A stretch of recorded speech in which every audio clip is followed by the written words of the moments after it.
suo nome, il suo cognome, il luogo e la data di nascita. Ferone Giuseppe, Nato? Catania, 25/7/55. Sì, il pubblico ministero ci vuole dire qual è la posizione del signor Ferone? È sicuramente di imputato di reato collegato, in procedimento collegato. E lei ha diritto ad essere assistito da un difensore per essere esaminato in questa sede. Ha un difensore, Ferone? L'avvocato Guarnera del Foro di Catania. L'avvocato Guarnera, e potrebbe essere oggi sostituito dall'avvocato Amato, che è presente in aula, se lei è d'accordo. Sì, va bene. Intende sottoporsi all'esame? Sì. Allora il pubblico ministero può procedere. Signor Ferone, Scusi ancora un momento, deve avvicinarsi il microfono, deve avvicinarsi un po' di più. Va bene, cos'è? Vediamo. Mi scusi, signor Presidente, essendo che se si potrebbe anche allontanare.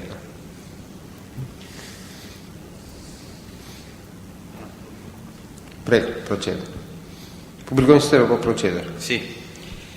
Signor Ferone, da quanto tempo ha iniziato a collaborare con la giustizia? Dal 3 aprile del 1995. Perché ha iniziato a collaborare con la giustizia? Dopo la morte di mio figlio e mio padre. Come sono morti? Li hanno uccisi, barbaramente, innocentemente. Quando sono stati uccisi? Mio figlio è il 17 di marzo, mio padre è il 31 di marzo Di quale anno? del 95. Lei ha fatto parte di gruppi di criminalità organizzata? Sì, Di quale gruppo in particolare? diciamo che quello a cui sono stato più vicino, il Pillera, ma dall'origine, sin dal 75, da Giuseppe Calderone. E vogliamo un pochettino, così storicamente, ricostruire le tappe della sua carriera nell'ambito delle organizzazioni criminali. Lei accennava al fatto di essere entrato nel 75 nel gruppo che faceva capo a Calderone Giuseppe, ho capito bene? Sì, Ecco, vuole un po' così ricostruirci, anche se sinteticamente, i vari passaggi. Ha capito la domanda? sì, l'ho capita la domanda, solo che qui bisogna articolarci un po', diciamo, nel tempo. Ecco, fare dal 75 cerchiamo un po' di far capire alla Corte chi erano Sì, i vertici perfetto, di va questa bene. organizzazione. Va bene. Nel 75 ancora ero giovane.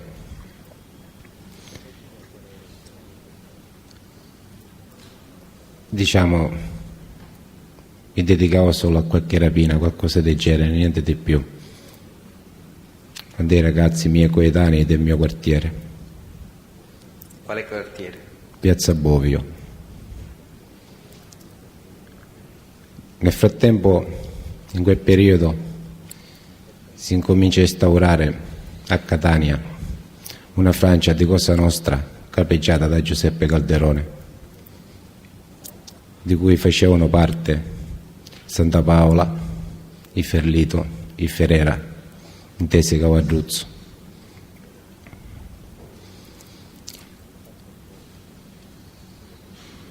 Dalla parte opposta c'erano i cosiddetti cussoti, che non volevano essere sottomessi a Cosa Nostra. Io in quell'epoca, essendo amico con Salvatore Tabacco,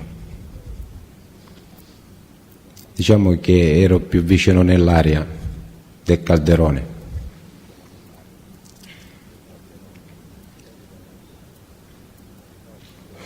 Praticamente a causa diciamo di questa mia amicizia con Salvatore Pillera, nel frattempo Salvatore Palermo, conoscevo anche Santa Paola.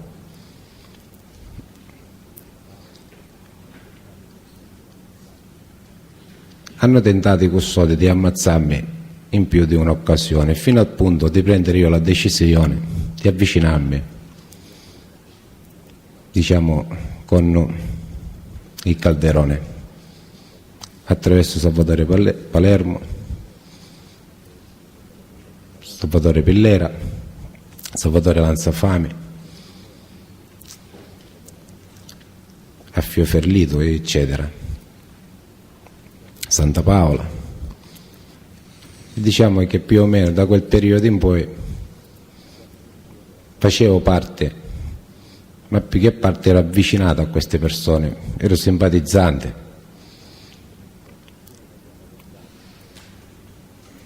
Fino negli anni '80, fin quando c'è stata una scissione dopo la morte di Giuseppe Calderone, una scissione tra Santa Paola Benedetto e Affio Ferlito. Io in quel periodo molto vicino a Salvatore Lanzafame, a Orazio Isaia inteso Fubicida,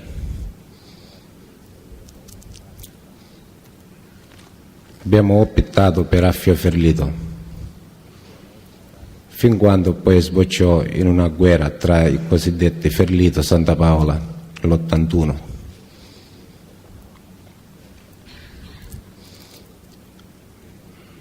Questa è la cronostoria più o meno sintetica tra Santa Paola, diciamo, e Ferlito. E quando c'è stata questa guerra tra Ferlito e Santa Paola, lei... Ero con i Ferlito, di già però era morto Ferlito nel frattempo, perché io sono uscito nell'82, di già era in corso questa guerra. Questa guerra come è iniziata? Questa guerra ha origine, diciamo, un po' molto lontane, perché apparentemente era da Catania, ma in effetti arrivava da Palermo, in quanto il Ferlito era acquirente Stefano Bondate, il Santa Paola era acquirente oggi i cosiddetti corleonesi. All'origine c'era una serie di tragedie tra Santa Paola e Ferlito. Cosa significa che c'erano queste tragedie tra il Ferlito e il Santa Paola? Di tragedie nel senso che si era tentato allora una specie di colpo di Stato, come si suol dire, all'interno di Cosa Nostra, Catanese o Palermo? da parte di Stefano Bondate. Poi l'armiere di Stefano Bondate ha tradito, è passato, diciamo, con Totò Reina e ha raccontato tutto quello che stavano programmando, e così che, come è partita la guerra a Palermo, è partita di conseguenza anche a Catania. Chi è questo armiere di Stefano Bondate? Certo Ignazio Pullarà, palermitano. E in che senso avrebbe tradito Ignazio? Avrebbe tradito Stefano Bondate, E in che senso? perché prima era l'armiere di Stefano Bondate e poi con tutte le armi passò nelle file di Totò Reina e ha raccontato tutto quello che stavano, diciamo, programmando.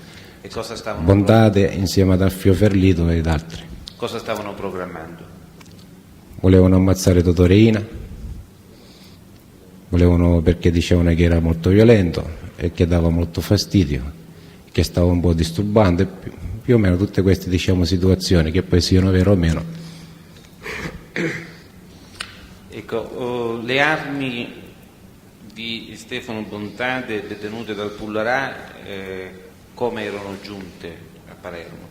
Le armi erano dei palermitani, solo che c'era una partita di armi, cosiddetti Kalashnikov, che sono arrivati dai paesi medio orientali da parte di Affio Ferlito, e di cui, diciamo, in una cosiddetta cassa ce n'erano 6 di questi mitra, li ha portati a Palermo.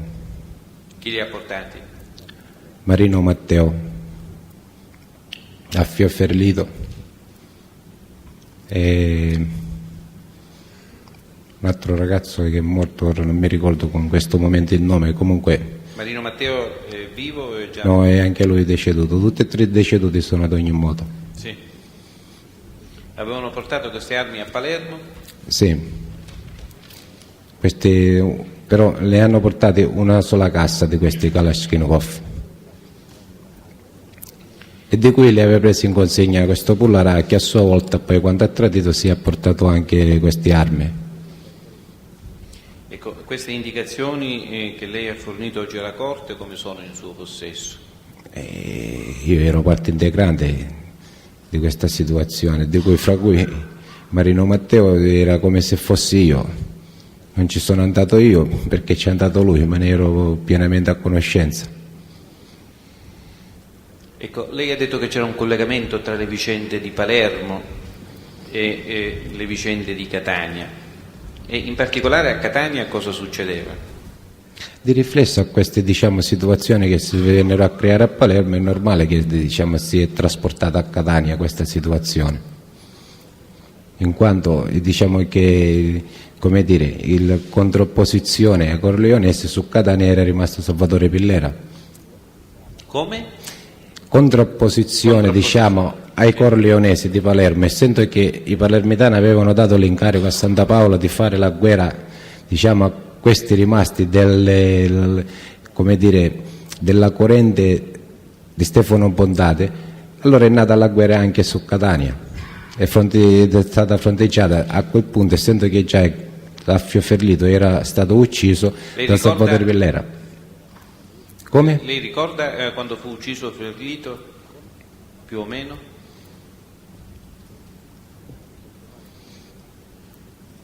Se non ricordo male dovrebbe essere nella primavera, più o meno, qualcosa del genere dell'82, in quanto quando è stato ucciso mi trovo a carcere di Lucca e l'ho appresi dai telegiornali. Lei ha accennato ad un personaggio che ha chiamato Turi Tabacco, ricorda il vero nome del tabacco? Mi pare si chiami Guarnera, se non ricordo male, Guarnera, sì, qualcosa del genere. Comunque è stato ucciso nel carcere di Catania, ricorda nell'86 mi pare, durante una rivolta. E ricorda se in quell'occasione fu ferito o ucciso qualche altro personaggio? Nella circostanza di quella sommorsa rivolta che c'è stato, sì, è stato il cognato di Salvatore Pillera, è stato trovato anche lui ucciso all'interno del carcere. Ne ricorda il cognome? Finocchiaro. Questo Finocchiaro era parente di altro Finocchiaro, pure esso ucciso? Sì, Andrea Finocchiaro. Ricorda... Fratello. Il fratello. Il fratello. Lei ha anche accennato ad Orazio Isaia, detto Furbicicchia. Sì. Che fine ha fatto? È stato ucciso nel 1981 in Corso Martiri della Libertà, che lui aveva un negozio di fotografo davanti al bar. Ecco, e questo omicidio, sulla base delle sue conoscenze, fu dovuto ad un fatto così isolato oppure si colloca in una particolare strategia? No, la strategia è che in quell'epoca c'era in corso una guerra all'interno dei Cursoti, tra i cosiddetti Cursoti e la Francia di Antonino Puglisi, addetto a Savasta, e che di Santa Paola sotto sotto appoggiava Manfredi, Curao, mentre che a Fioferlito sotto sotto appoggiava Antonino Puglisi a Savasta. Quindi mi faccia capire, questa guerra tra i Puglisi e i Cursoti è una guerra parallela a quella tra Ferlito e Santa Paola oppure è successiva? No, è precedente. Questa guerra fra Cursoti è precedente, successiva è quella dell'82 praticamente, tra Santa Paola e Ferlito. E l'omicidio ancora qua siamo quando ci sono in atto i screzi tra Santa Paola e Ferlito. Ho capito.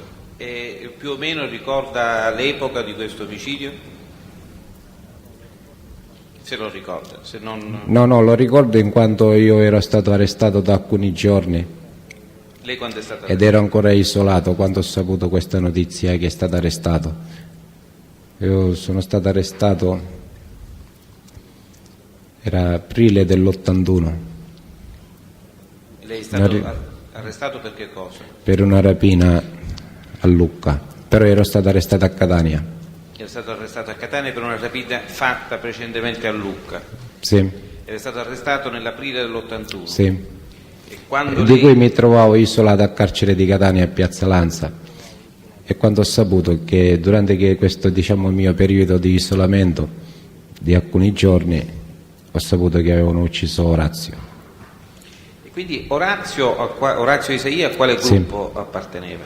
Nostro nel senso di Salvatore Lanzafame, Salvatore Palermo, e Salvatore Pillera, Affio Ferlito. E quindi la... Ricordo in particolare che in quell'occasione c'era anche Salvatore Palermo in galera e di cui fu proprio lui a darmi notizia dell'uccisione di Orazio Chi gliel'ha Isaia. dato? Salvatore Palermo, che l'aveva sentito nel gazzettino dal mattino alle 7 che fanno un gazzettino. Ecco, e sulla base delle sue conoscenze, non vogliamo supposizioni, sulla base di fatti specifici, lei è in grado di attribuire la paternità dell'omicidio, non come esecutori materiali tanto, ma come gruppo? Specificatamente è normale che io non posso dire che la paternità arriva di qua o arriva di là, però orbitando in un determinato ambiente, conoscendo determinate mentalità e poi confrontandole, uno si fa una propria logica e più che altro anche perché risultavano. È stato commesso da parte dei cosiddetti cursoti allora, in quanto però avevano chiesto il permesso a Santa Paola e Santa Paola aveva detto che non gli interessava. Quando si dice non mi interessa, già le si dà carta bianca. Perché formalmente Isaia apparteneva ad un gruppo che era formalmente omogeneo, perché lei ha detto che questo omicidio si verifica nel momento in cui iniziano gli screzi tra Ferlito Già erano e in Santa... atto, erano in atto dall'80, già siamo qua all'81, perché questi screzi sono durati abbastanza, circa un anno. E quali furono i fatti successivi? Questi screzi poi si tramutarono concretamente in fatti di sangue? È sbocciata in una guerra, Ecco, e non è nata a caso quella guerra. cioè? A caso non è nata proprio appunto di tutti questi screzi, di tutte queste forme di chi doveva prendere il posto di Giuseppe Calderone, chi doveva stare seduto in commissione a Palermo al posto di Giuseppe Calderone, Santa Paola, Ferlito. Ho capito. Dico, sa indicare alla Corte fatti omicidiari che si sono verificati nel corso di questa guerra tra il gruppo Ferlito e il gruppo Santa Paola? Gli omicidi sì, ci sono stati, di conseguenza. Ecco, ne sa indicare qualcheduno?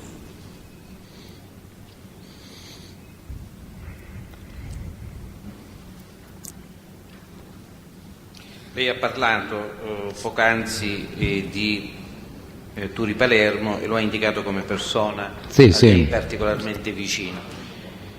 Ci sa... Sì, all'epoca della morte di Salvatore Palermo io mi trovavo in galera, Dove si trovava? Piazza Lanza, Sì. quando è arrivata la notizia che era scomparso Salvatore Palermo. Poi quando sono uscito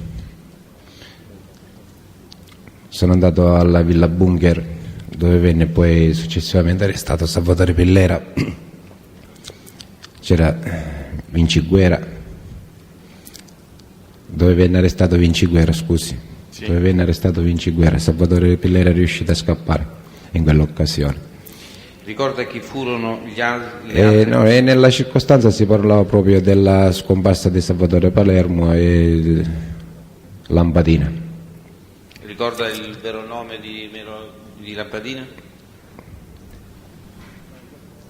Non lo ricordo, vabbè. No, in questo momento non mi sovviene, però lo so benissimo, in questo momento non mi sovviene. Ecco, Comunque cosa durante, ma se mi ricordo lo riferirò senz'altro. E cosa ha saputo? E si parlò in quanto c'era quel giorno Santa Paola che aveva invitato, aveva dato un appuntamento a Salvatore Palermo alla Palma Car. Salvatore Palermo va a Corso Italia, nel bar allora gestito da Franco De Francisci. Dove si trova A questo? Corso Italia, un baretto là prima di angolo di Viale Vittorio Veneto. Ricorda come si chiamava? No, non ricordo in questo momento. E di cui trova lì, c'era anche un barbiere e c'era Arturo Caltabiano e Lampadina. Palermo invita tutte e due di andarci, che dovevano andare, di seguirlo, che dovevano andare da Santa Paola. Arturo Caltabiano si rifiuta ad andare, dice no, dice io non ci vengo, dice vi aspetto qua. Arturo Caltabiano, vedendolo ritardare, si apposta lì vicino e vede che c'erano le saracinesche chiuse e tutto, e ha capito che era successo qualcosa di grave e a quel punto ha dato l'allarme.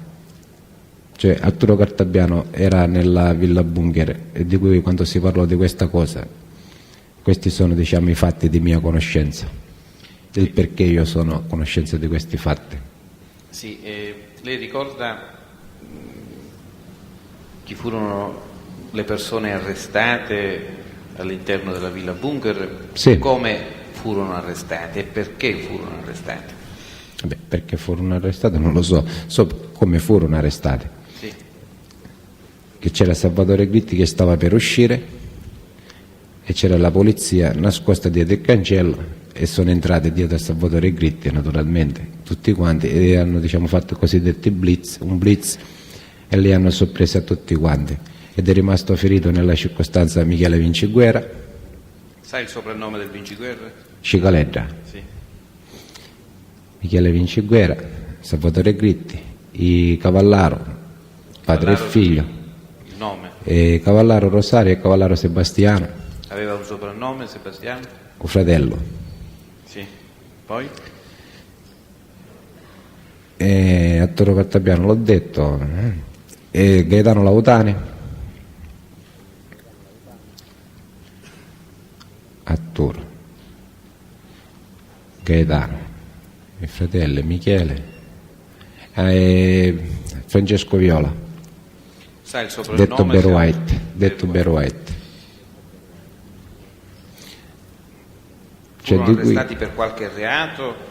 e sono stati arrestati là perché ci hanno trovato delle armi. Sai che tipo di armi? Sì, mi ricordo che c'erano delle armi che erano un po' diciamo vecchiotti, e che io il venerdì prima, fino al venerdì ero là e mi sono messo con Salvatore Gritta a pulire queste armi in quanto erano sotterrate e le abbiamo anche verniciate. C'erano dei mitra. In tutta quella settimana io e Salvatore Gritti le abbiamo un po' diciamo tutti torti della ruggine, le abbiamo un po' anche verniciate per non farle nuovamente riattaccare alla ruggine, e c'erano tanti tipi di armi, c'erano dei mitra, c'erano anche dei Kalashnikov, c'erano un po' tutti questi tipi di armi, delle rice trasmittenti. E poi mi ero fatto accompagnare da Bear White il sabato sera dicendogli di venirmi a prendere il lunedì mattino verso le 4 del mattino, le 5. Io non vedendo arrivare Bear White non ho tanto più, non mi sono allarmato più di tanto, ho detto beh magari non sarà potuto venire. Poi la sera invece sempre del lunedì ho saputo tramite i telegiornali che le avevano arrestati. Cioè praticamente per puro caso non mi sono trovato anch'io in quella villa. Nella circostanza sono riusciti a scappare Salvatore Pillera e Giuseppe Sciuto. Aveva un soprannome, Giuseppe Sciuto? Sì, Pippo Digna.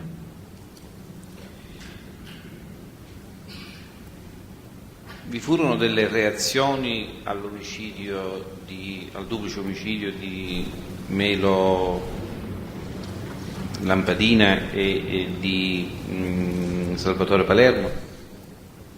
Le reazioni sono state quelle che praticamente diciamo che è scoppiata la guerra. Ecco, dico come omicidi commessi dal vostro gruppo nei confronti del gruppo contrapposto. Sì, certo che ci sono stati. Ne sai indicare qualcuno alla Corte? Sì. Per esempio c'è stato l'omicidio di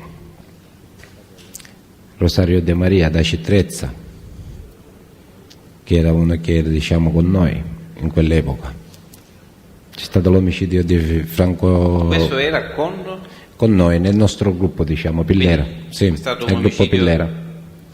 Quindi una vittima del vostro gruppo? Certo. Ecco, e poi? E poi c'è stato l'omicidio di Francesco Romeo con il maresciallo Acosta, Viale Vittorio Veneto.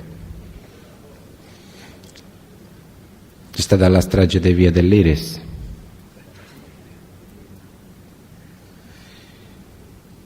E per quanto riguarda la strage di Via dell'Iris, le vittime chi furono? Di preciso, guardi, dottore, mi ricordo qualche cognome così, un ragazzo, mi pare che si chiamasse Romeo, ma mirava più che altro su Turi Karate. Il vero nome di Turi Karate?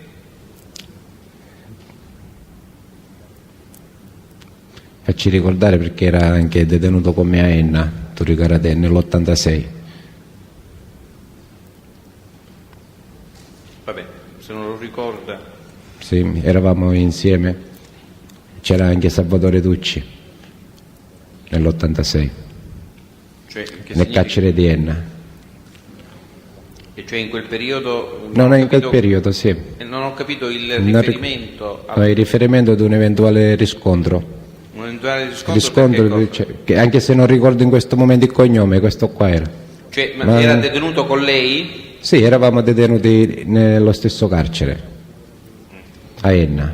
Lei ha parlato di Salvatore Bruno.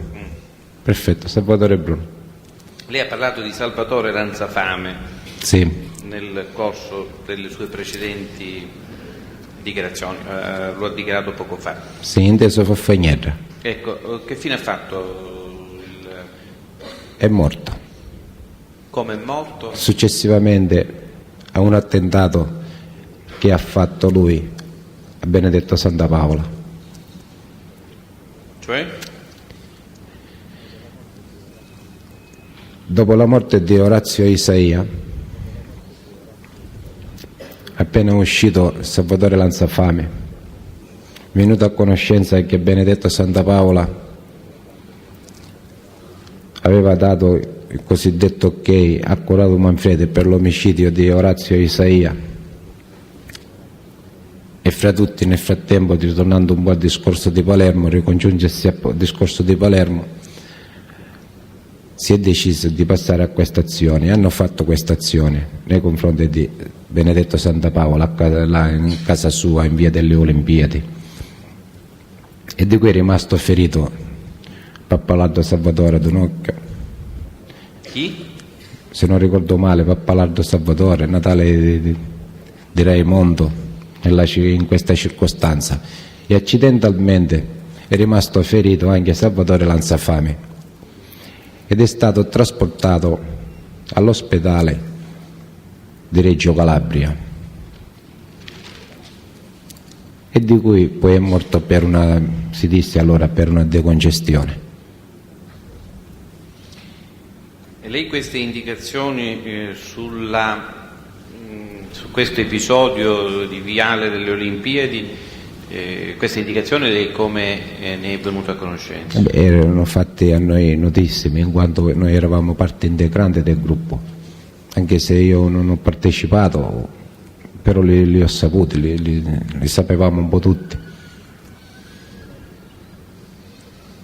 Il che Benedetto Santa Paola si è salvato in quanto una bomba non è scoppiata, è uscito da una porta secondaria del garage. Altri fatti di questa guerra ne ricorda?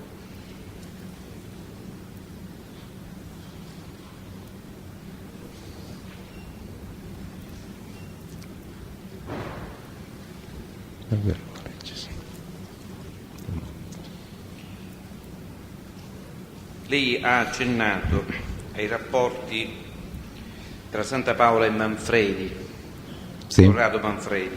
Sì.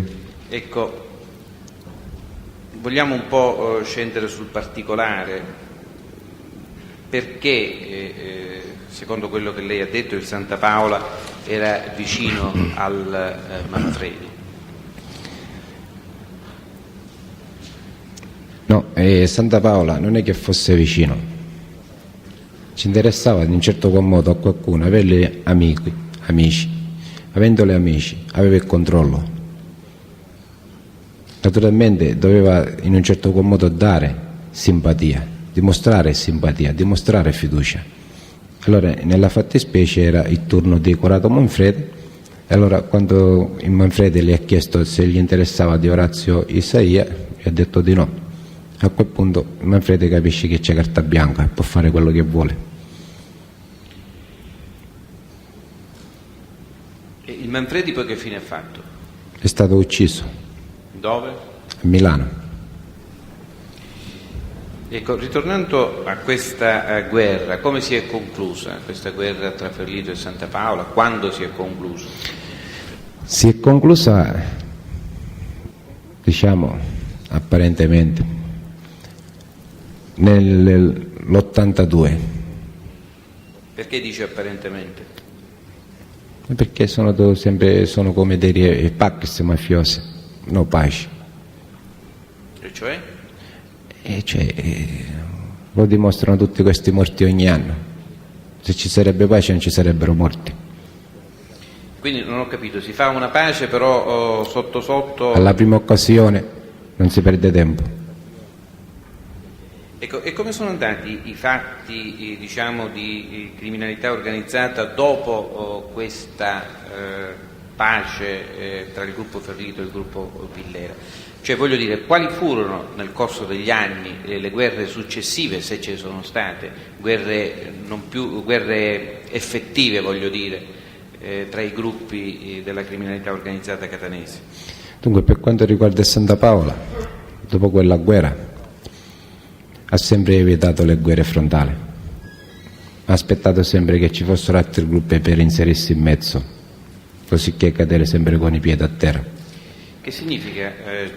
Cioè aspettava per esempio che litigavano, non so, clan Cappello, Pillera con i custodi, un esempio, e magari i morti non li facevano né uno né l'altro, ma erano sempre loro, e di già era una cosa nota. Come ad esempio quando nell'88 incominciò, diciamo, a scretolarsi questo clan Pillera, e che arrivò a una scissione tra Cappello e Sciuto.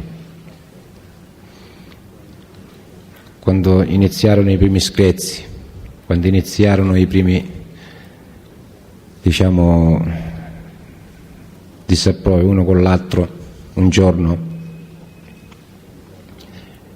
mentre che io, Carmelo Buda, Franco Barbagallo, Rosario Cavallaro siamo andati a mangiare alla Grotta del Gallo, ci siamo fermati dopo averci pranzato in questo ristorante, ci siamo fermati ad un distributore. Carmelo Buda doveva fare una telefonata, non c'è il telefono, allora stiamo per spostarci più avanti nel prossimo distributore, una Renault 5 Turbo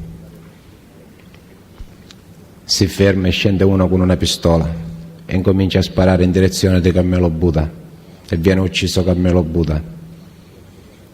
Io capii subito, immediatamente, che non era opera del cappello, perché in quel caso avrebbero ucciso me. Buda a quale gruppo apparteneva? Buda apparteneva a Sciuto. Sì. In effetti disse subito a Biagio Sciuto: guarda che non è cappello, guarda che questa è opera di Santa Paola, perché ci vuole fare ammazzare, vuole scatenare una guerra.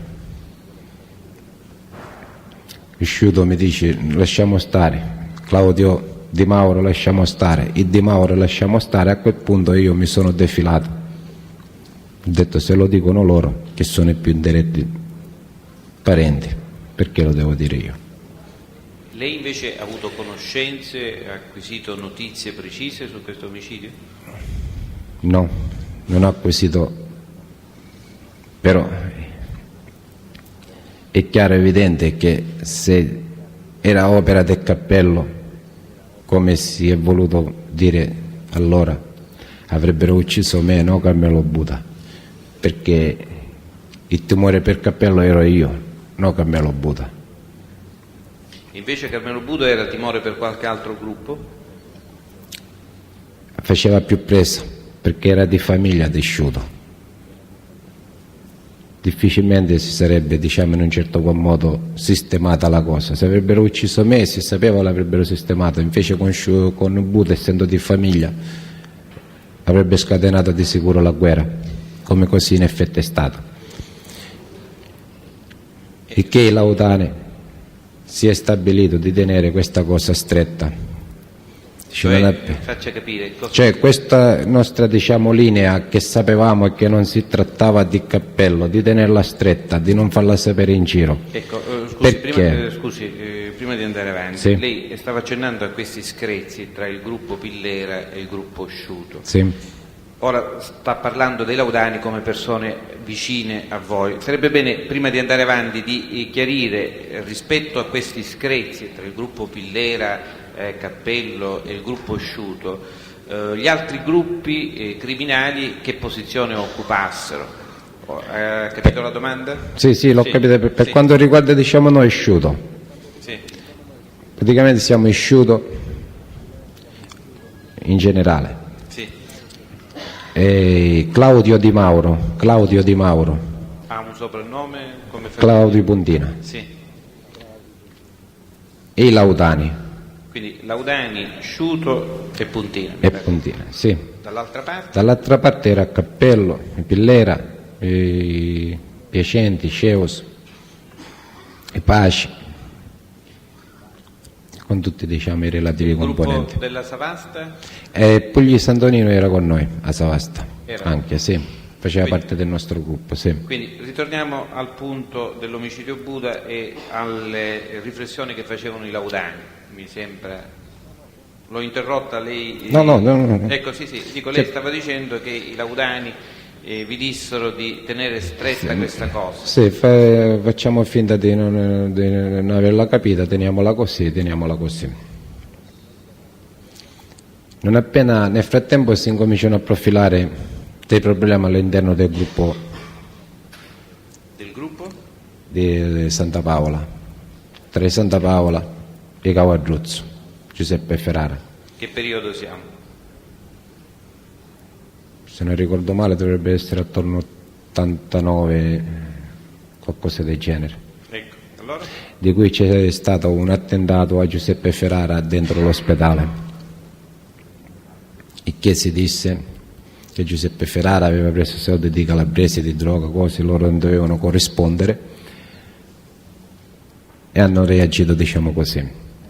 Allora a questo punto ci fu una riunione di noi, tra noi, Sciuto, Laudani, Claudio Di Mauro,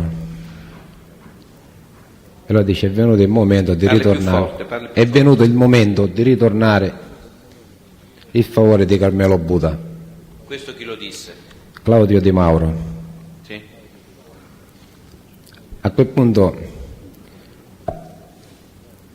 io ho detto a Biagio: stai attento che è una cosa molto pericolosa questa qua. ci siamo praticamente astenuti, mentre che Claudio Di Mauro, Affio Laudani, Michele Di Mauro è cognato di Giuseppe Laudani, omonimo di Di Mauro Claudio. Omonimo ma non parente? No. Sì. Dici va bene, questa dici ce la sbrighiamo noi. E allora per far sì che si scatenasse una guerra all'interno del gruppo Santa Paola è stato ammazzato Nello Colombrita e successivamente Caudullo. E così è partita una guerra all'interno del gruppo, diciamo, Santa Paola.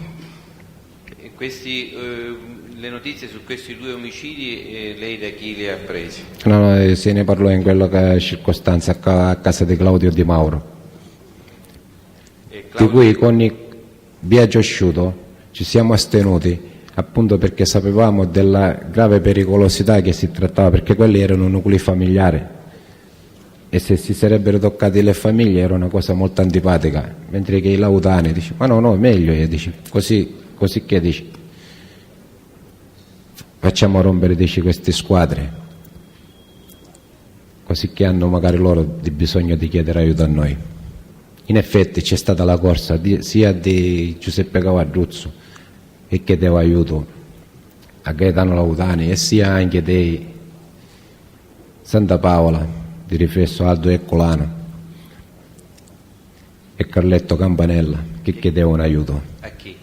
Ai Laudani, e di cui a quel punto noi siamo intervenuti, in particolar modo io, dicendo a Michele Di Mauro: ti raccomando, fatti i fatti tuoi, ti raccomando, fatti i fatti tuoi. Cioè, mi faccia capire, sia i Ferrera che Santa Paola chiedevano aiuto ai Laudani? Sì, per darle una mano praticamente in quella guerra là. Sì. Ecco, voglio dire, però queste indicazioni sui 2 omicidi che lei ha citato, le sono state, a lei da chi sono state materialmente fornite queste notizie? Direttamente fornite? No, sì, diciamo che in un certo qual modo noi ci siamo astenuti, anzi abbiamo cercato in un certo qual modo di dissuaderli da questo programma, io e Biagio Asciuto. Ma loro hanno insistito, allora a quel punto Biagio dice: senti, dice, stiamone zitti, dice, perché alla fine ci pare come se abbiamo del timore, così. Ho detto, beh, allora questa responsabilità ve la prendete voi? Dice sì, ce la prendiamo noi. E se la sono presi loro. E per quanto riguarda, hanno stabilito che sia Claudio Di Mauro dicendo che per Nello Colombrita ci pensava lui e che per Caudullo dice pensateci Uacce e Laudani. E Laudani dice va bene, questo dice nasprichiamo Uacce, dice provvediamo noi. Dice come tu fai questo, dice noi facciamo quello. Ma mi faccia capire, il Colombrita e il Caudullo appartenevano... Il Colombrita apparteneva a Giuseppe Ferrero Cavarduzzo, sì, mentre che il Caudullo apparteneva intimamente a Aldo Ercolano.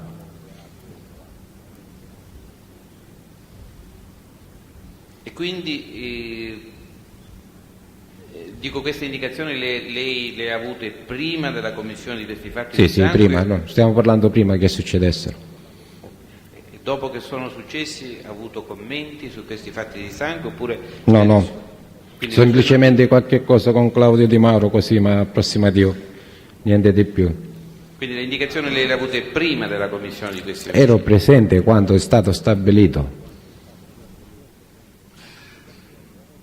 Ci siamo praticamente semplicemente astenuti, io e Biagio Asciuto. E successivamente? E successivamente, al momento in cui che succedono, già sapevo semplicemente che cercavamo di questa cosa con Claudio Di Mauro e con Michele Di Mauro, con Affio Laudani, di tenerla stretta. Ogni tanto che ci incontravamo, quando si parlava di questa storia, ne parlavamo semplicemente quando eravamo soli. Anche se c'era qualcuno presente, non se ne parlava mai.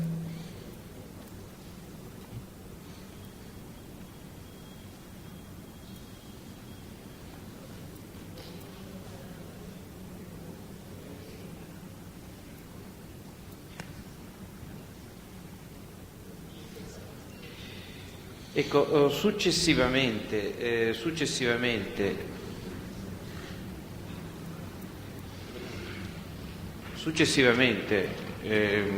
questi screzi tra il gruppo il gruppo vostro e il gruppo Cappello, come si è esaurito? Dopo gli screzi c'è stata una guerra. Ecco, ci vuole dire così sinteticamente questa guerra, quali fatti di sangue ci sono stati nell'ambito di questa guerra? E ce ne sono stati tanti fatti di sangue, diciamo, in questa guerra del gruppo Cappello Sciuto e Lautani. Diversi morti.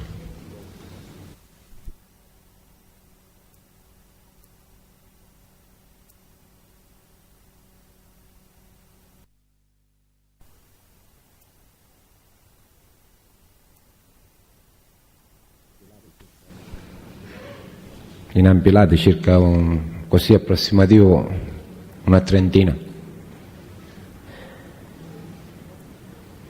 Come si è esaurita questa guerra? Cioè, alla fine, quando è finita questa guerra? Questa guerra è finita perché ci sono state diverse fasi. La prima, nel periodo in cui, diciamo, cioè qua è tutto un discorso da fare, nel senso, la guerra è finita praticamente sul finire del 90, mi pare settembre-ottobre del 90, di cui prima c'era stato un approccio di pace con l'intervento da parte dei Santa Paola, ma più che una pace si stava d'accordo. In persona di chi? E adesso ci arrivo. Sì. Si stava più che altro programmando una trappola per Salvatore Cappello con l'aiuto dei Santa Paola.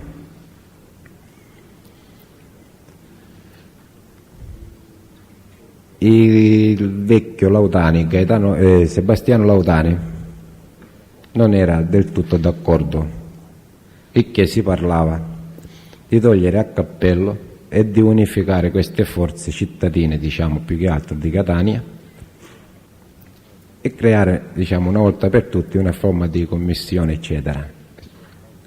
Sebastiano Lautani a questa cosa non ci stava tanto bene. Mi faccia capire, mi sono un attimino distratto, cioè cosa si intendeva fare?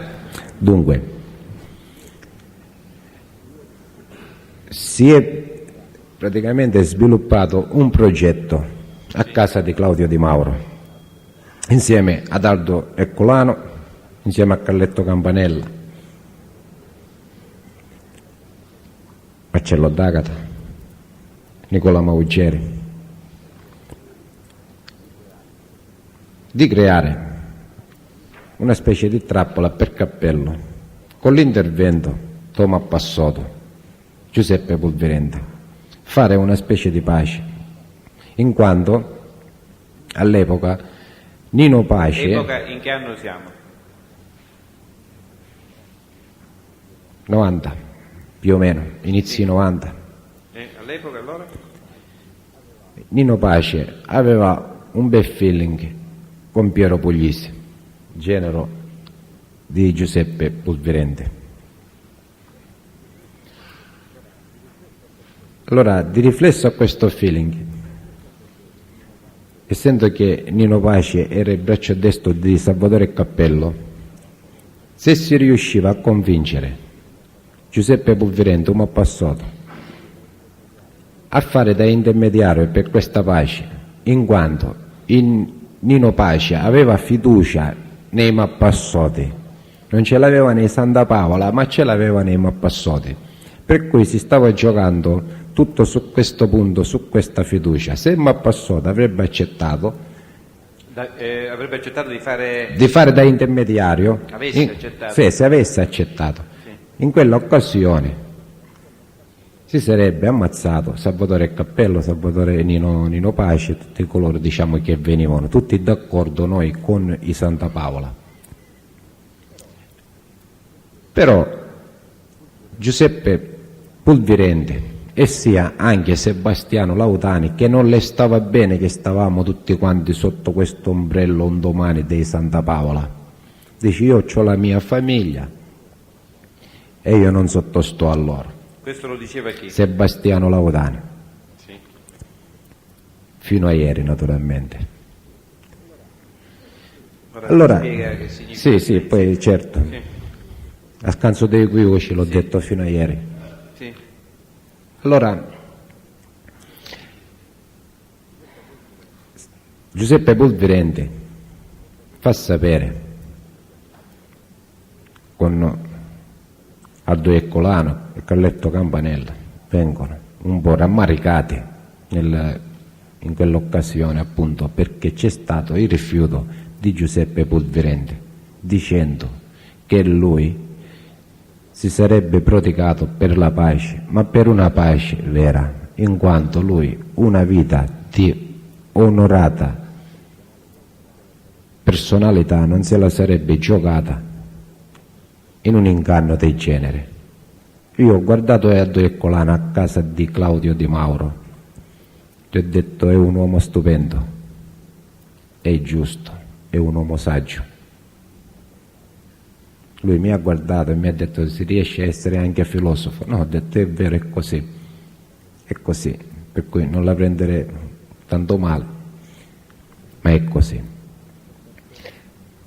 Nel frattempo il Sebastiano Lautani si diceva in giro che si stava creando sta pace, si lascia credere da pace. Nino Pace ci crede e hanno ammazzato a Nino Pace. Dico, facciamo un punto, lo hanno ammazzato senza che quindi il malpassato abbia speso? No, completamente, si sono astenuti, no. Non ha niente a che vedere il malpassato nella morte di Nino Pace, nel modo più assoluto. Queste riunioni, ora lei Non si sono verificate queste riunioni perché Giuseppe Pulvirente ha rifiutato. Sì, no, queste riunioni in cui si prospettava la possibilità di far intervenire il Pulvirenti nella mediazione per la pacificazione, dove si sono svolte? In quale casa? Si sono svolte sia a casa di Claudio Di Mauro, Dove? a Villaggio Sant'Agata, Sì, sia a casa mia, a San Giorgio. a San Giorgio. Sì. E con la partecipazione di chi? Vogliamo riepilogare? E da parte, diciamo, per quanto riguarda noi, diciamo, io Biagio Asciuto. Per quanto riguarda da parte di Santa Paola era a venire Nicola Maugeri e Carletto Campanella, Calogero Campanella, detto Calletto, e Aldo Eccolano. Erano, diciamo, le persone che più erano interessate a seguire, insieme a Marcello D'Agata, più interessate a seguire, diciamo, queste nostre vicissitudini, per cui diciamo che non giornalmente ma ogni 2 giorni, ogni 3 giorni erano, diciamo, propensi a venirci a trovare anche a rotazione o insieme, appunto per capire e per sapere, naturalmente per avere il controllo, per capire, per avere tutta quella situazione sotto controllo che a loro interessava tanto. Quindi siamo arrivati alla morte del Pace. Il Pace, cioè l'omicidio del Pace, a quale gruppo è riconducibile? I Lautani. I Lautani. Questa pace poi si raggiunge... Non si è fatta, poi si è raggiunta dopo circa, diciamo, sul finire dell'anno più o meno, ottobre, qualcosa del genere. Di quale Con anno? l'intervento del 90, dell'intervento di Jimmy Miano. Uscendo Jimmy Miano dal carcere, naturalmente era a conoscenza di questa faida, allora ci propone a entrambi, diciamo, clan e rivale, una pace. Parli più forte. Non ho parlato, ho detto una pace. Sì, dico, ci propone una pace. No, per il futuro parli più forte. Allora a questo punto, che di già c'era stato ucciso Santo Lautani, c'erano stati altri morti, eccetera. Io parlo con Affio Lautani, vado a trovare Affio Lautani, parlo con Affio Lautani. Periodo? sempre 90. Mi pare che sia autunno, fine estate, così autunno, fine estate. E comunque successivamente alla morte di Santo Laudane. Lei ricorda la morte di Santo Laudane quando è avvenuta? Era in estate, Del 90. sì. Quindi questo fatto è avvenuto Dopo la morte, dopo diversi omicidi ancora che si sono verificati, si sono susseguiti, riflesso alla morte di Santo Laudane, eccetera, alla morte di Nino Pace, tutte queste situazioni qua. Sì. Allora dico io a Fio Laudane, è venuto Jimmy e ci sta proponendo di fare una pace.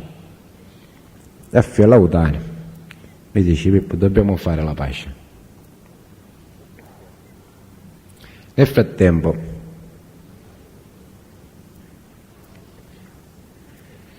mi devo un po' tornare un po' indietro qua, perché in questa circostanza è successo anche sono venuto a conoscenza di un fatto, di un omicidio che era attribuibile a noi come gruppo. Comunque va bene. Quale omicidio? Cifalà. Ci faccia capire. Cifalà, Antonio. Cioè, quando è stata uccisa la Di Benedetto, moglie di Giuseppe Puntina, Giuseppe Di Mauro, quel giorno era a casa mia Nicola Maugeri, in quanto aveva portato dei soldi per Claudio Di Mauro,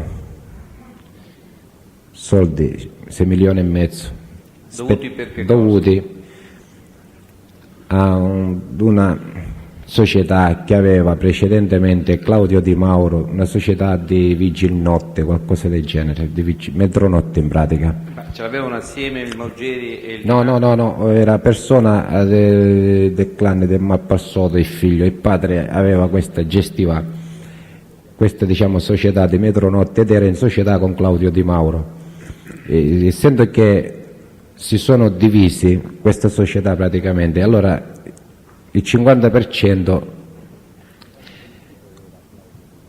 gli si doveva a Claudio Di Mauro di questa società, è stata valutata 700 milioni e di cui gliele dava 6 milioni e mezzo al mese, ed ogni mese si era preso l'incarico Nicola Maugeri di portarli a Claudio Di Mauro. Lo aveva preso per conto di chi? No, perché questo discorso è stato ragionato a casa di Claudio Di Mauro con appunto Nicola Maugeri, Carletto Campanella, Aldo. Cioè, lo dovrebbe chiarire perché mi è poco chiaro. Cioè, praticamente il Di Mauro Claudio Di Mauro. Claudio Di Mauro ha una società con... da qualche anno, molto di più di qualche anno prima, aveva costituito questa società di metronotte, sì, insieme ad una persona che non ricordo il nome, comunque mi pare che sia nella zona di Piazza Europa, hanno la sede, questa società di metronotte. L'hanno costituita insieme. Sì. Dopo non so, un anno, 2, quelli che siano, di preciso non glielo so dire, si stanno dividendo il Claudio Di Mauro con questo socio. Sì. Questo socio ha un figlio che è parte integrante nel gruppo Doma Passotto di Giuseppe Pulvirente. Sì.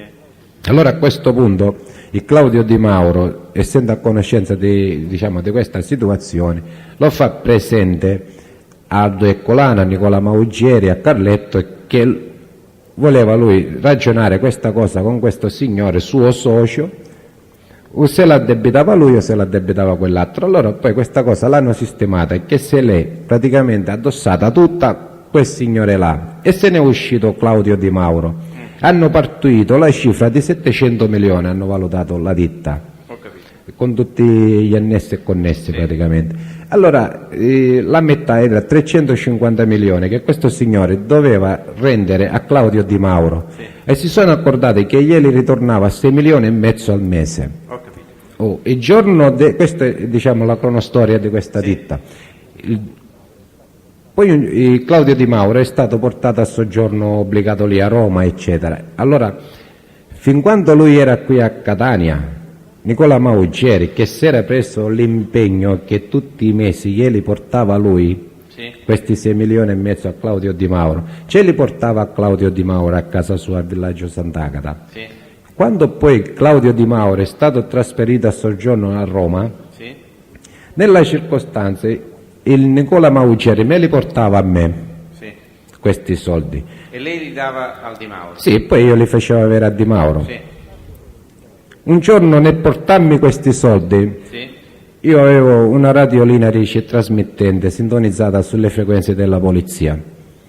Sto sentendo che c'era stato un omicidio nella zona di Via di Prima, una donna, e di cui stiamo commentando con Nicola Maugeri, che probabilmente si trattava di qualche prostituta, qualcosa del genere. Senti, abbiamo capito man mano che non si trattava di una prostituta, ma bensì della moglie di Giuseppe Di Mauro, detto Puntina, il padre. A quel punto sia io che Nicola Maugeri ci siamo tantissimo meravigliati, anche se tutte e due, guardandoci in faccia senza dircelo, abbiamo capito la mano. Ad ogni modo,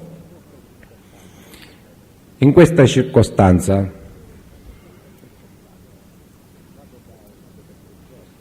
vado dopo 3 giorni, eccetera, vado dal vecchio Laudani e le dico che era successa questa situazione qua. Il vecchio mi dice di non sapere niente, tutte frottole, e di cui ha inoltrato una frase dicendo: chi pensa a quel ragazzo sarebbe Claudio Di Mauro, diceva un carabiniere. Io l'ho guardato, gli ho detto: Soiano, carabiniere, qui ci arresta, è una cosa che gli sta a fare schifo, è una cosa che non ha precedente, è una cosa sdegnosa, è una cosa che non interessa a tutta la malavita di Catania, interessare per questa cosa, perché questi sono atti infami, non si toccano i femmini indifesi, non si toccano i picciriddi, non si toccano i che non ci c'entrano, chi li fa è infame. Soiano, che fai è sbero, che fai è un vigliacco. Mi scusi signor Presidente, cioè, sto dicendo esattamente l'espressione di cui non me ne guarderei, mi scusi, non è una mia agitazione, non mi lascio prendere dalla mano, nel rispetto della Corte e di tutti. E dice, a quel punto lui dice: hai ragione, è giusto, è vero, dice, dobbiamo interessarci. Opera morta, non se ne è più parlato. Quando successivamente poi venne arrestato Sebastiano Laudani, e parlo con Affio Laudani. A proposito dell'intervento di Jimmy Miano, mi sembra. Sì, Ecco, sì. così ci siamo ricongiunti. E proprio appunto ecco la ricongiunzione. Dici, ho detto: senti, già Jimmy manda a dire di fare sta pace e non pace. C'è sto discorso di Claudio, vedi che Claudio ha mandato 2 ragazzi da me dicendomi se gli facevo un favore. Chi era questo, mi scusi? Era Enzo Fighiera. No, chi è che Claudio ha mandato da me, detto io a lui, ad Affio Laudani, dicendogli: guardi che ha mandato 2 ragazzi da me, Sì. dicendomi se gli faccio un favore, se ci uccidiamo il fratello di Franco Cicciarello, essendo che abita qui a San Giorgio, se questo favore ce le facciamo noi. E di cui io li ho mandati a quel paese dicendogli di dire a Claudio che lo ritenevo responsabile qualora venisse ucciso il fratello di Franco Cicciarello, in quanto è un ragazzo che lavora e non si tocca. Piuttosto cercate di capire, di scoprire, dicendogli io a questi ragazzi, come se io non lo sapesse, chi è stato ad uccidere la Di Benedetto, perché è una cosa che ci interessa. Ecco, un attimino soltanto, chi erano queste 2 persone che erano state mandate da Di Mauro? Enzo Fighiera, Giuseppe Marchese e un altro ragazzo, Ussanero, mi pare si chiami Romeo. Quindi lei dice a questi ragazzi di cercare di sapere invece... Sì, e non toccate per nessunissima ragione il fratello di Cicciarello, perché è un ragazzo che non ci c'entra. Allora io, sia tra questo discorso, sia nel frattempo il fatto della donna, eccetera, ritorna nuovamente uno dei Claudio Di Mauro e dicendomi, Chi? Enzo Fichiera, che voleva Claudio Di Mauro un appuntamento con me, o a Firenze o a Milano, o a Roma, all'hotel Sheraton di Roma. Allora io ho capito che Claudio Di Mauro voleva ammazzarmi. A questo punto ho preso delle precauzioni, ho mandato delle armi a Roma, vado da Affio Lautani dicendogli, senti, c'è Jimmy Cavini e Pistapace, poi c'è un'altra cosa, c'è sta storia della donna che è rimasta irrisolta e ciò non va bene, c'è sta storia del frate di Cicciarello, Con chi stava con parlando? Affio Lautani. Sì. Dobbiamo farla finita questo Claudio Di Mauro, perché ci sta mettendo addosso un sacco di fango. Guarda che mi sta cercando di tentare una trappola per ammazzarmi o a Firenze o a Roma allo Sheraton. Io ho accettato, già ho mandato delle armi da mio compare, stiamo per salire, come noi arriviamo là, guarda che ammazziamo a Claudio Di Mauro. Compare chi è? E il mio compare sarebbe Torriso Antonino, detto l'uomo d'oro. Nel frattempo do l'incarico a mio compare di sapere quanto più possibile dove poter prendere a Claudio Di Mauro. A quel punto Affio Lautani mi dice sì, dice Pippo, finiamola qui questo, già dice troppo favore, e chi è? Dice ammazzavo sta femmina, ci fece un favore a Calletto per ci falà, come un favore a Calletto per ci falà, dice sì, dice, e ci ammazzavo, dice, ammazzavo Antonio Cifalà per fare un favore, dice, a Calletto, dice, a noi che ne interessa, dice, queste cose. Dice, ma com'è sta storia? Dice, io sano queste storie, dice, ma dice, ma com'è? Dice, ma io sano. Dice, un favore a Calletto, dice, sì, dice, pa sua moglie, cose, dice, ma. Io a quel punto, incuriosito, ho parlato con un mio amico Emilio Comesi, ci sai, a Affio Lautani mi disse sta cosa, ti un po' a me. Emilio poi mi dà la conferma in quanto avevano degli amici in comune con Carletto, dicendomi sì, vero, io dice, Antonio Scifalà sapeva sentire cameriere di Carletto e la Madonna. E allora Claudio che ci fece fuori? Cioè, queste cose qua in pratica, ricollegandoci agli omicidi. Ecco, ma Cioè, in quanto Claudio Di Mauro ci disse che aveva ucciso invece a Cifalà perché dice era molto ma molto amico, intimo con Cappello, che giocavano anche a carte, in che io l'ho contestato questo omicidio perché c'è stato un allarme generale di tutti i commercianti, come ad esempio Attilio Cappellani, che è venuto da un mio amico Nunzio Cavallaro che se ne voleva andare anche da Catania, dice ma qua state uccidendo i commercianti. In effetti c'era un po' diciamo di allarmismo da parte dei commercianti in quell'epoca a causa appunto di questo omicidio. ecco, ma il Cappellani era sotto protezione di qualche gruppo oppure questo rapporto che aveva? No, e aveva un grande rapporto di amicizia con Nunzio Cavallaro. Ecco, ma allora dico, alla fine questa intermediazione di Jimmy Miano venne accettata per concludere la pace? Sì, poi dopodiché, in quanto è stato pure ucciso Claudio Di Mauro, non da parte nostra, per cui praticamente diciamo che in un certo modo le acque si erano un po' raffreddate ed era venuto diciamo un momento per poter fare anche la pace, e allora ho detto sai, sta storia di Jimmy mi piace perché è una mossa intelligente. Si fermi un attimo che c'è la signorina che forse...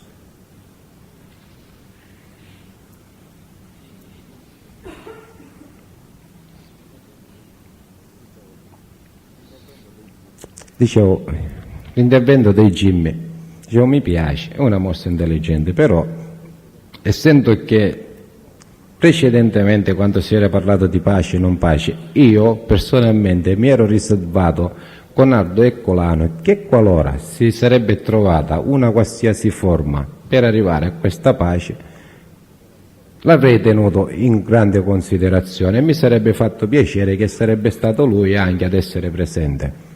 In effetti, ho detto, Affio, guarda che però c'è Aldo Ercolano, che siamo rimasti in quella maniera così. Nel frattempo comunque Affio Laudani viene arrestato e poi questi discorsi continuano con Michele Di Mauro e Mario Laudani, Michele Di Mauro, abbiamo detto... cognato di Giuseppe Laudani. Sì.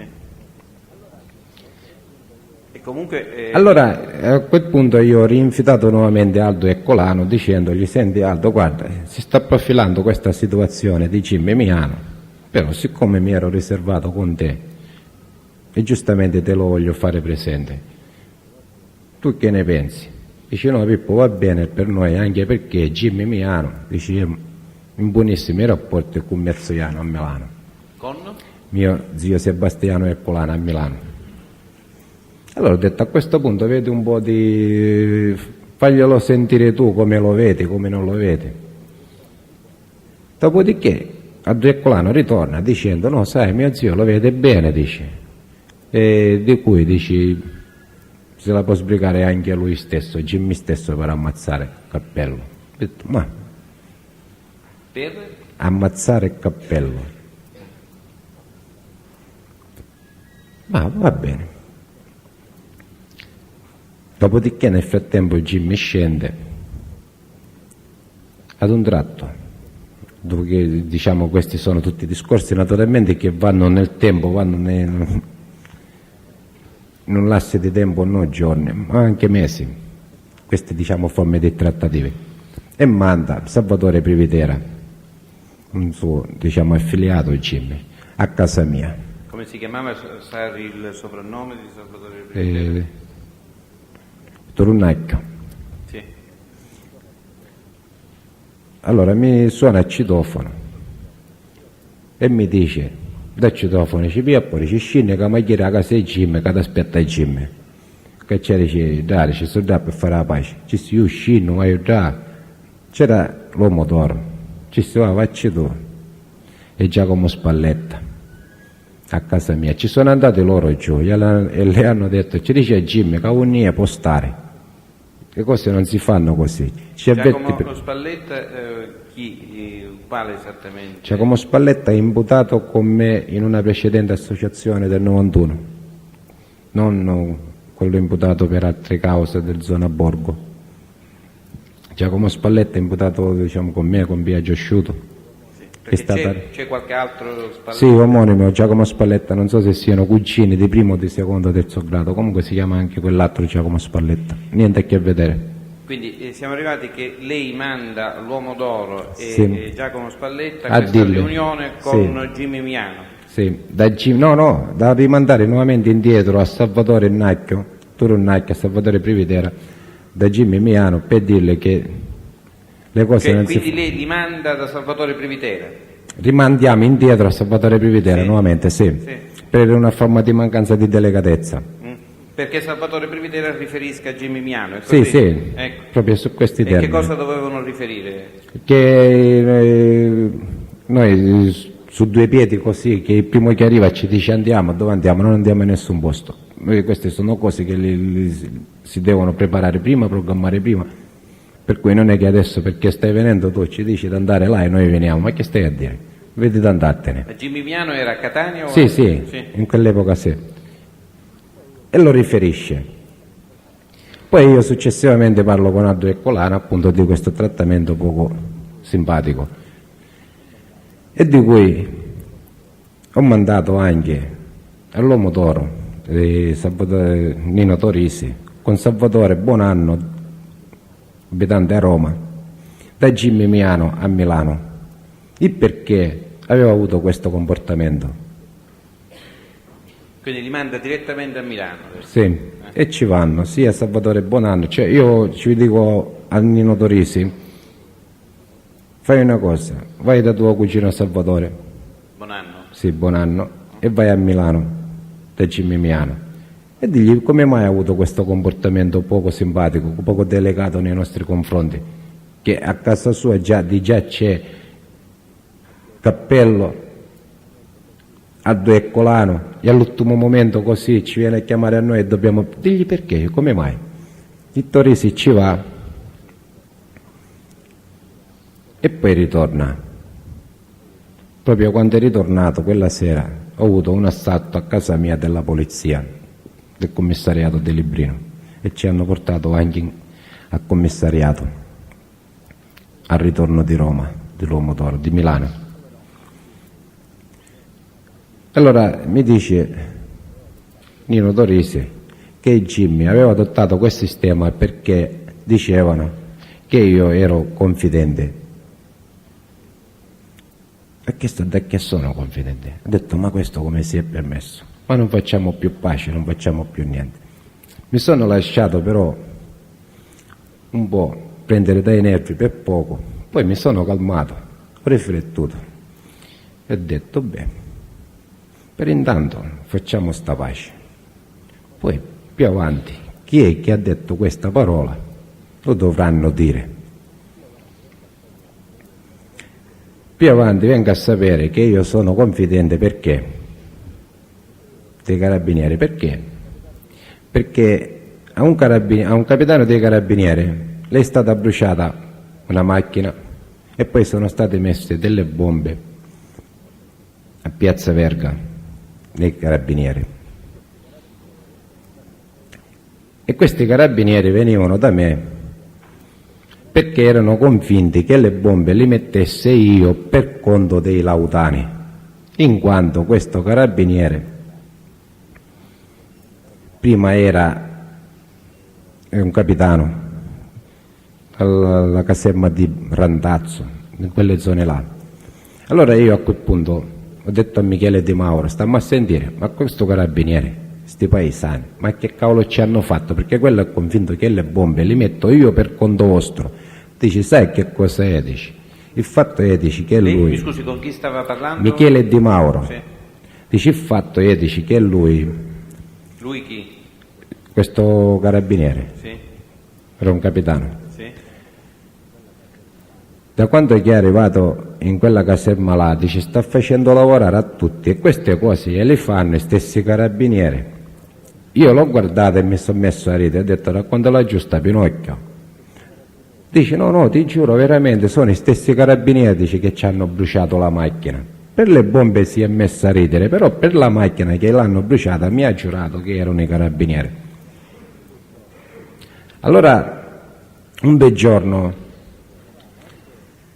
io sapendo queste cose, quando questo carabiniere, capitano Rapiti si chiama, mi ha convocato appunto sempre per ogni qualsiasi cosa che succede, ho detto, senta, stia a sentire. Questo dopo diciamo l'attentato alla caserma? No, già è prima questi discorsi sono prima. Ho detto io, perché viene fuori che io sono confidente in pratica? Ho detto, No, mi scusi, lei ha detto che il capitano Rapiti l'ha convocato in caserma. sì, dopo... tante volte. No, prima diciamo questi discorsi, tutti questi fatti sono durante questa guerra, questa faida in pratica. Allora che succede? Che io poi, venendo a conoscenza di questi fatti, le dico, senta, guardi, lei invece di stare a cercare nella malavita queste cose, se lei invece cercare che cosa? Però? I responsabili di quelli che le hanno bruciato la macchina, ecco, ho capito, ho detto, lei invece di cercare nella malavita, starebbe con gli occhi più aperti e più vicino, forse troverebbe anche la soluzione. Lui, capendo che io mi riferivo proprio all'arma dei carabinieri, dice, ma lei dice c'ha le prove di quello che dice? Ho detto, io non sono un inquirente, l'inquirente è lei, le prove le deve trovare lei, che cosa mi racconta a me? Lei a me mi deve lasciare stare in pace. Di cui c'erano presenti diversi carabinieri quando io ho detto questo. Allora quei carabinieri, sentendosi in pratica, come dire, accusati da me, cammisera, c'è sta cosa, capitano, è conferente, è sbiro, è conferente, è sbiro. Io sono sbiro. Oggi io non sono sbiro, signori, io sono pentito oggi, è importante, è diverso. Attendere dei sbiri, io sono pentito. Cioè, ritornando diciamo un po' alla pacificazione. Poi la pacificazione in un certo qual modo si fece a Milano e di cui io ho rifiutato anche di andarci, per dare, come dire, una forma di schiaffo morale anche a Jimmy Miano, perché era stato poco, diciamo, cortese. Il Jimmy, capendola, si è scusato, voleva che io ci andassi là, essendo ospite suo, perché lui non l'ha fatta, diciamo, con mala intenzione, mi deve scusare enormemente, tutte queste belle cose. Questi discorsi in pratica sono, diciamo, alla base della pacificazione, che poi si fece ugualmente lì a Milano. Alla presenza di chi? Alla presenza di, per conto mio, è andato su Marino Matteo, Giacomo Spalletta e Salvatore Romano, inteso Paolina. Per i Santa Paola c'era Aldo Ercolano. E per il gruppo Cappello? Per il gruppo Cappello c'era Salvatore Cappello. Da parte di Jimmy Miano, diciamo, c'erano. Dei Laudani? No, dei Laudani nessuno, nemmeno dei Puglisi e nemmeno dei Di Mauro. Cioè, praticamente queste cose le abbiamo concordate prima con i Laudani. E perché questo? Quando io faccio presente a Aldo Ercolano queste cose, che c'era Jimmy che si era preposto per fare questa pace, eccetera eccetera, e lui parlò con suo zio dicendomi: sì, sai Pippo, si può fare, però dice aspetta un attimo, dice io voglio farti un favore, dice prima di tutto, però dice io voglio parlare direttamente. Chi è questo? Mi scusi, mi sono distratto. Chi è questo che glielo dice? Aldo Ercolano. Lo dice a lei? A me, sì. Io di questo qui, dice, voglio parlare, dice, direttamente con i familiari Laudani, con Michele e Mario, perché nel Questo, frattempo... mi scusi, dopo la pace? No, prima, in quei giorni là, prima. Prima di fare questa pace a Sì, a Milano, sì, prima. E ho detto no, è giusto, perché dice, sai, io li conosco, dice, molti figurini, dice, non mulissi che poi, dice, un domani, no, chi sta a camisera non c'ha risso, ma fu un'iniziativa di camisera, no, c'è se meglio, io amici, ti faccio incontrare io, e li ho fatti incontrare in un cantiere di San Giovanni La Punta di Carmelo Rizzo, costruttore Carmelo Rizzo, componente attivo della famiglia Laudani. Allora, e c'era Michele Di Mauro, il cognato di Giuseppe Laudani, sì. Mario Laudani. Allora loro, ho parlato io dinanzi a loro dice no, ci sta bene questa pace, tutto quanto. Dice, va bene, allora diciamo che Aldo Ercolano se n'è andato naturalmente, e insieme c'era anche Carletto in questa circostanza. Carletto chi? Calogero Campanella. Quando era a Milano? No, qui stiamo parlando quando io li feci incontrare con Michele Di Mauro e Mario Laudani. Ho capito. Cioè loro, per avere praticamente la sicurezza, non la conferma, ma la sicurezza che un domani i Laudani non dessero coppie di quota, in pratica queste cose servono a questi. Scusi, poc'anzi... E non potrebbero attribuire un domani la coppa, diciamo, no, fu l'iniziativa di Camisera, questo era il punto mio. Ecco, devo dire una cosa, lei poc'anzi, se non ho capito male, ha fatto riferimento al fatto che Aldo Ercolano si sarebbe consultato con suo zio Sebastiano Ercolano sull'opportunità di utilizzare la mediazione di Jimmy Miano, perché così mi è sembrato di capire, sì, Jimmy Miano bene. avrebbe potuto uccidere Cappello. Sì. Ho sentito bene oppure... No, ha sentito bene, in quanto io ho detto ma scusa, ma su che base? No, dici, c'hanno un affare attualmente, un affare importante, mio zio con Jimmy di droga, per cui Jimmy sicuro, ho detto ma sei sicuro? In effetti poi successivamente, che poi dopo io ero latitante, io ho capito che Jimmy Miano iniziava un po', diciamo, a tirare più dalla parte di Cappello, diciamo, che dalla parte di Santa Paola, e poi con grande rammarico Aldo Ercolano me ne ha dato atto, perché io man mano che ci incontravamo glielo dicevo ma se vedi Jimmy non ti fidare, ma sei sicuro di Aldo Ercolano. Poi alla fine Aldo Ercolano con grande rammarico ha dovuto ammettermi, mi ha detto Pippo, non ce l'aspettavamo nessuno, anche perché io già sapevo attraverso altri canali informazioni che mi arrivavano è che la corrente di Jimmy, essendo Jimmy uomo d'onore a Palermo, però corrente della famiglia fidanzate, erano in decadenza, erano diciamo un po' in crisi, in decadenza su Palermo, erano un po' in crisi su Palermo, e che Jimmy tentava a staccarsi, e nel frattempo era anche entrato il discorso di Santo Mazzeo Caccagnoso attraverso Leoluca Bagarella, che era entrato su Cosa Nostra, cosa non gradita tanto a Jimmy, per cui si sono venuti a intrecciare tutti questi fatti. Per cui il Miano si sarebbe avvicinato di più a Cappello, mi sembra di capire. Sì, sì. Ecco, ma non ho capito, Ercolano pensava di utilizzare questa parte? Inizialmente, poi si è dovuto, diciamo, in un certo modo rendere dinanzi all'evidenza dei fatti. Pensava di utilizzare questa pace per uccidere Cappello? Cappello, sì. Cioè, la pace sarebbe stato un pretesto per attirare il Cappello? Sì, sì. Lei ha accennato... Però da parte di Jimmy, così che si cadeva tutti quanti praticamente a dire, come dire, tutti quanti con i piedi a terra.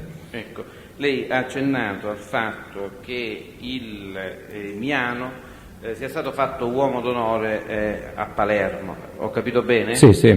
Ecco, queste indicazioni lei da chi le ha prese Ma queste e sono... quando le ha prese? Ma guardi, queste sono cose che già degli anni, come dire, gli anni metà 85 già si sapevano su Milano che Jimmy era uomo d'onore per conto dei palermitani.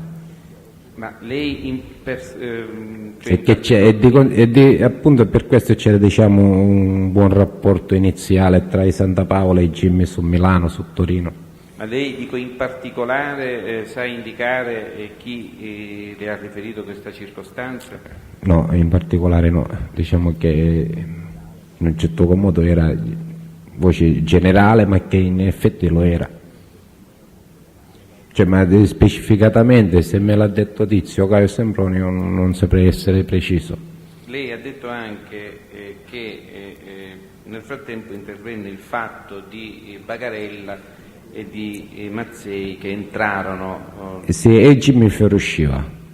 Ecco, anche su questa circostanza vuole essere più preciso, cioè sul tempo e sui canali delle sue informazioni. Beh, i canali diciamo che sono quelli di cui ci serviamo un po' tutti quanti, una parola la sentiamo qua, una quella, poi diamo peso e valutiamo se è una parola attendibile, se è qualcosa di inattendibile, se è una frottola, se è una cosa valida. E Jimmy, essendo che è una persona valida, non c'era motivo da non crederci, anche perché si sapeva che Jimmy con palermitane, vicino ai fidanzati, amici dei fidanzati, era molto quotato su Milano e anche su Palermo. E sul fatto dell'inserimento del Mazzei invece nella famiglia di Cosa Nostra? Presidente, mi scusi, c'è opposizione, ha già risposto. Ha chiarito che la fonte della notizia proviene da voci che egli ha percepito, qui, lì. Può rispondere l'opposizione rigettata? Può rispondere? No, sto cercando un po' di vedere un po' sulla fonte. E per quanto riguarda il Mazzei, già era questo qui, diciamo, un discorso che da parte nostra diciamo, gruppo Sciuto, Lautani, già ci era arrivata qualcosa all'orecchio che il Mazzei era appoggiato intimamente dai palermitani e anche dai Santa Paola. Poi nel 91 con l'esattezza 91 l'ho avuto confermato da Gaetano Lautani,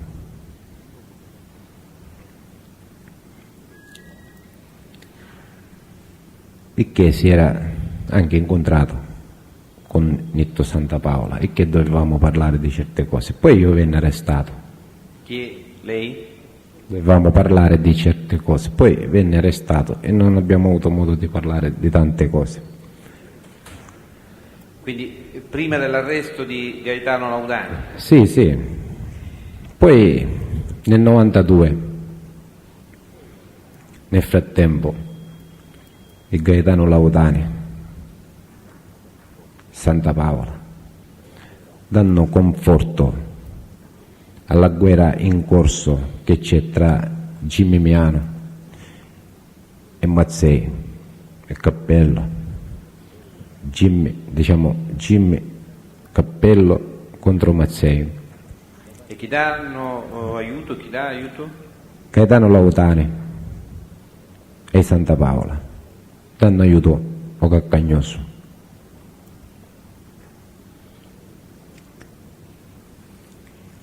E queste indicazioni da chi le apprende? No, io le ho direttamente apprese dirette da Gaetano Laudani. Questo In prima una- dell'arresto e successivamente? No, nel 92 dirette, abbiamo un po' parlato totalmente Dopo che di quello che diciamo si doveva parlare, e ciò è dovuto a un omicidio che è un mio mezzo parente che è stato ammazzato. A causa di questo omicidio Come io ho si voluto Domenico Longo. Io ho voluto chiarimenti da Gaetano Laudani in merito a questo omicidio e ci siamo incontrati e ne abbiamo parlato. Questo omicidio avviene nel 1992. Questo omicidio è maturato a causa di un'estorsione eseguita dai Santa Paola in una fabbrica della zona industriale che produce cemento, fa dei piloni per l'autostrada, fa dei ponti, la SCAC. con sede quindi dove? La sede, guardi, non lo so che era nella zona industriale di Catania, la SCAC in pratica. E si occupava, ha detto, di Opere edilizie praticamente, ponti di autostrade, queste cose qua diciamo fanno questa industria.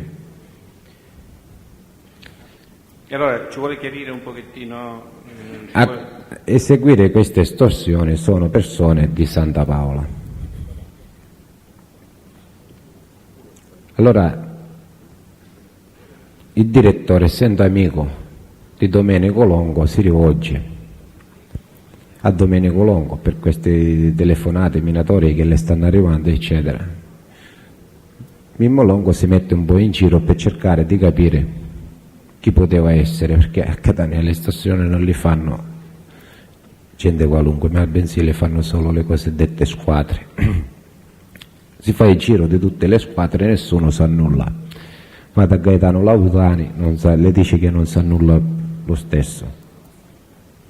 È Domenico Longo che fa queste indagini. Sì, cerca di capire da dove viene colui che sta commettendo queste estorsioni, appunto, per dirle che era un suo amico, eccetera. Gaetano Laudani dice che non sa nulla. Dopodiché va da Nicola Maugeri, Domenico Longo, e le dice se sapeva qualcosa in merito a queste estorsioni. Nicola Maugeri dice che non sapeva nulla. In effetti è vero. Mi scusi, la interrompo un attimo. Sì. Queste circostanze sull'estorsione che è subita dall'azienda di cui ha indicato il nome e questa attività di Domenico Longo, dico, tutte queste circostanze lei da chi le apprende? Ma io li ho presi direttamente, li ho affrontati. Sì, ma da Non chi? li ho presi dai diretti responsabili, E cioè? di coloro che li hanno fatti, di coloro che se io vado avanti nel Sì, vabbè, discorso, vabbè. ci sono anche i nomi di cui, vabbè, con allora cui andiamo io ho avanti. trattato questo argomento. Allora le stavo dicendo, arriva da Nicola Maugeri dicendo se aveva fatto questa, se lui sapesse cosa di questa estorsione. Nicola Maugeri dice di no, che in effetti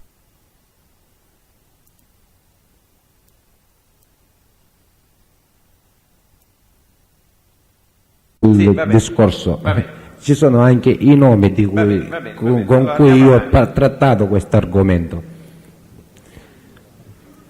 Allora, le stavo dicendo, arriva da Nicola Maugeri dicendo se aveva fatto questa, se lui sapesse cosa di questa estorsione. Nicola Maugeri dice di no, che in effetti